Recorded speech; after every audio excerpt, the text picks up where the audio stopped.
Donald Trump no esperó los 10 o 12 días que le dio al dictador Putin, mientras en el Kremlin se burlan del nuevo plazo de Trump para Putin de 10 o 12 días. La Casa Blanca, al parecer, empezó a actuar por adelantado y ya está reduciendo significativamente los ingresos provenientes de la venta de petróleo ruso. Resulta que Trump ya sostuvo negociaciones a puerta cerrada con los países del Golfo Pérsico que están de acuerdo en reemplazar casi todo el petróleo ruso en el mercado mundial de manera bastante rápida. Arabia Saudita, Emiratos Árabes Unidos y Kuwait ya están poniendo en marcha su capacidad excedente de producción de petróleo para cerrar de golpe la válvula petrolera rusa. Las refinerías de la India, sin esperar a las sanciones, han reducido el procesamiento de petróleo ruso y están realizando compras de prueba de petróleo de Medio Oriente para reducir drásticamente su dependencia del petróleo ruso. Y eso no es todo. Es evidente que antes de acortar el plazo para Putin, Trump llevó a cabo negociaciones importantes con sus otros socios para estar listo para cumplir sus amenazas lo suficientemente rápido. Soy Alexei Pechi, hoy es 29 de julio. Vamos a discutir este tema juntos, pero antes de empezar les pido que se suscriban al canal, den like, escriban cualquier comentario y por supuesto se suscriban a mi canal de Telegram Pechi News. El enlace está en la descripción del video, ahí publicamos noticias de última hora. Entonces voy a empezar este episodio con una declaración de Putin.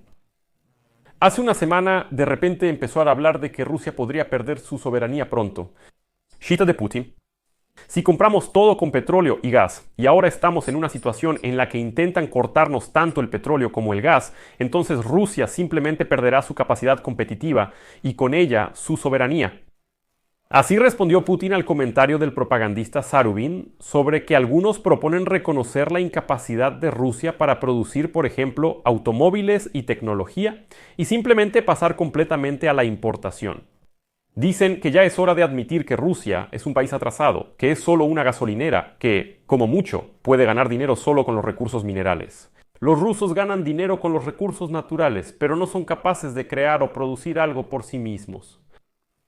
Putin recordó que esas ideas ya circulaban a mediados de los 90, y entonces, siendo jefe del gobierno, supuestamente discutía con colegas que pensaban que la industria automotriz rusa estaba muy atrasada y que no valía la pena desarrollarla.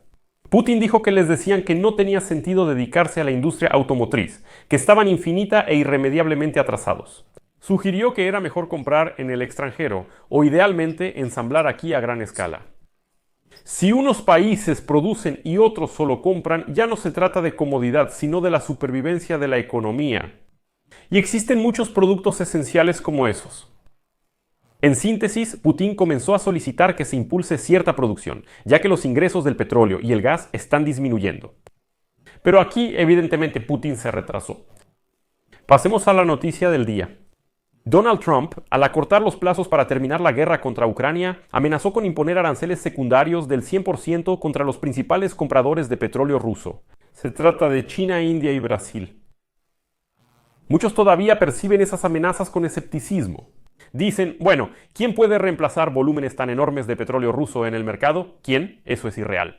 Resulta que ya hay quienes simplemente quieren expulsar a los rusos del mercado mundial. Empecemos con la India. Las sanciones que ya ha impuesto la Unión Europea contra la energía rusa obligaron a una empresa india a reducir su capacidad de refinación de petróleo. Se trata de la mayor refinería de petróleo privada de la India que está parcialmente controlada por Rosneft. Redujo la carga de su planta en Vadinar en un 30% después de que la Unión Europea impusiera sanciones el 18 de julio. La razón de la dificultad para exportar productos petroleros a Europa es que Europa se negó a comprar productos petroleros de la India que están hechos con petróleo ruso, y precisamente es el petróleo ruso el que India está refinando. Previo a las sanciones, la refinería operaba establemente por encima del 100% de su capacidad, rebasando las metas. Sin embargo, en julio, al menos 2 petroleros rechazaron la carga. Uno con petróleo ruso fue redirigido a otro puerto. Normalmente, Nayara exporta más de 4 millones de barriles de productos petrolíferos refinados al mes, incluyendo diésel, gasolina, queroseno de aviación y nafta. Pero tras las sanciones, los comerciantes empezaron a evitar trabajar con el combustible de esta empresa. Y esta compañía, les recuerdo, pertenece a estructuras vinculadas con Rusia, incluyendo Rosneft, y sigue siendo uno de los mayores procesadores de petróleo ruso en la India. Nayara representa alrededor del 8% de la capacidad total de refinación del país, que es de 5,2 millones de barriles por día. Lo curioso es que, además de las sanciones europeas, también una corporación estadounidense desconectó completamente esta refinería de petróleo de sus servicios, lo que paraliza todo el proceso de trabajo. Es decir, la empresa no puede utilizar los servicios. Además, los países ahora planean desconectar a la empresa también del sector bancario si continúa trabajando con los rusos. Y este es solo un ejemplo que obligó al gobierno de la India a declarar públicamente que dejarán de comprar petróleo ruso. E incluso ya hicieron las primeras compras de prueba de petróleo a países del Golfo Pérsico para entender qué tan rápido pueden cambiar del petróleo ruso al del Medio Oriente. Pero los exaltados en Rusia ya están gritando que nadie en el mundo podrá reemplazar los volúmenes de petróleo ruso que hoy salen al mercado. ¿Pero quién puede hacerlo? ¿Recuerdan cómo al inicio de la guerra a gran escala de Rusia contra Ucrania, los rusos gritaban que Europa se congelaría sin su gas? Por alguna razón, Europa no se congeló. Pero ¿quién se acuerda de eso ahora? Así es, los rusos ya se olvidaron de eso. En ese entonces gritaban que Europa y Ucrania se congelarían, pero no sucedió, y que el dólar desaparecería por completo, pero no ocurrió. Los rusos advierten que sin su petróleo el mercado mundial colapsará y los precios de la gasolina serán extremadamente altos. Pero aquí les espera una decepción a los rusos. Y aquí pasamos a la segunda noticia importante. La agencia asegura que los países del Golfo Pérsico reemplazarán fácilmente el petróleo ruso en caso de que Donald Trump imponga aranceles. Porque 3 países del Golfo Pérsico tienen capacidades excedentes de producción de petróleo y ya están empezando a activarlas. Analicemos la situación en cifras para hablar con fundamentos. En junio, Rusia exportó 4.7 millones de barriles de petróleo crudo por día, lo que representa aproximadamente el 4.5% de la demanda mundial. Y también 2.5 millones de barriles de productos petrolíferos al día.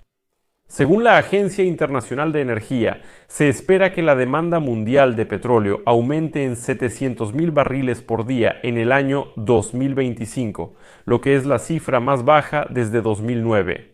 Mientras que se pronostica un fuerte aumento en el suministro de 2.1 millones de barriles por día, hasta alcanzar 105 millones de barriles por día este año. Es decir, ya se observa un exceso de oferta sobre la demanda en el mercado. Y ahora vale la pena recordar la visita de Donald Trump a los países del Golfo Pérsico en mayo. En ese entonces ya se estaban realizando negociaciones interesantes. El hecho es que el aumento de la oferta de petróleo en el mercado en los últimos meses se debió principalmente al incremento de la producción por parte del grupo petrolero, Organización de Países Exportadores de Petróleo más liderado por Arabia Saudita. En abril, el grupo comenzó a reducir la producción en 2,2 millones de barriles por día y aumentó la cuota de producción para los Emiratos Árabes Unidos en 300.000 barriles por día. Y luego vino la visita de Trump en mayo y de repente algo cambió. El aumento de la producción de la Organización de Países Exportadores de Petróleo Plus, naturalmente, llevó a una reducción de la capacidad de producción de reserva de este grupo. Sin embargo, hasta junio, Arabia Saudita todavía cuenta con 2,3 millones de barriles diarios de producción que aún no ha puesto en operación. Ella puede activar esa capacidad en 2 meses. Esto ya se declaró oficialmente. Mientras que los Emiratos Árabes Unidos y Kuwait cuentan con capacidades de reserva de 900.000 y 600.000 barriles diarios respectivamente. Es decir, estos 3 países tienen reservas inactivas en este momento que necesitan ser activadas. Esto significa que los 3 productores del Golfo Pérsico pueden aumentar la producción relativamente rápido, en caso de una interrupción repentina en los suministros desde Rusia. Y lo que es importante, ellos podrán cubrir con creces todos los suministros de petróleo provenientes de Rusia. Los países del Golfo Pérsico pueden suplir fácilmente todo lo que Rusia provee al mercado mundial. Ellos tienen la capacidad para eso, no necesitan construir nada nuevo. Pueden poner en marcha sus capacidades de reserva sin problema. India es uno de los principales consumidores de Rusia, siendo el mayor importador de petróleo ruso, transportado por mar en 1.5 millones de barriles diarios. Está negociando intensamente acuerdos comerciales con Estados Unidos. Por lo tanto, Nueva Delhi difícilmente querrá aumentar la tensión comercial con Washington y, en consecuencia, podría alejarse de Moscú en favor de nuevas fuentes de energía. Y la India ya ha realizado compras de prueba de petróleo a los Emiratos Árabes Unidos. Por otro lado, China, que en junio importó alrededor de 2 millones de barriles diarios de petróleo ruso por oleoducto y por mar, difícilmente cambiará sus patrones de compra, ya que ya enfrenta varios niveles de aranceles estadounidenses y considera sus lazos con Moscú como estratégicos. Aun si China sigue comprando petróleo ruso e India deja de hacerlo, las finanzas del Kremlin se verán seriamente afectadas. ¿Cuál es la razón? Porque China, al entender que el mercado para Rusia se está reduciendo aún más, podrá comprar el petróleo ruso a un precio aún más bajo. China dirá: escucha, Moscú, realmente hay un exceso en el mercado, de verdad, podemos elegir a quién comprarle. Tú no tienes mercado, la India te rechazó. Si quieres que sigamos comprando, danos otro descuentito. ¿Tú qué piensas? ¿Crees que Putin hará el descuento? Sí, él mismo va a suplicar, con tal de que al menos alguien compre ese petróleo. Así está la situación, por eso aquí pongo puntos suspensivos. Deja tu opinión y conclusiones en los comentarios. Suscríbete al canal, activa la campanita y dale like. Eso es todo. Cuídense, adiós.